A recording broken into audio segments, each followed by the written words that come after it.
अस्सलाम वालेकुम स्टूडेंट्स, आज हम आपको बताएंगे कि व्हाट इज़ लैंग्वेज।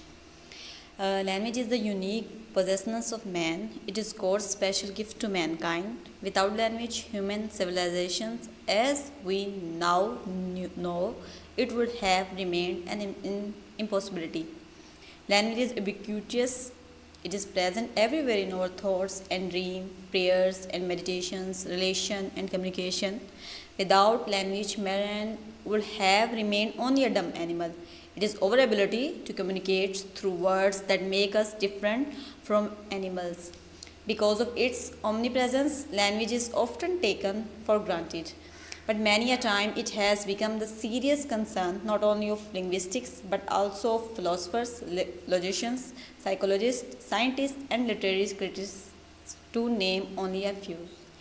इसके साथ ही हमें इजाज़त दीजिएगा। अस्सलाम वालेकुम। हमारे चैनल को सब्सक्राइब, हमारे वीडियो को लाइक और शेयर करना मत भूलिएगा। अस्सलाम वालेकुम।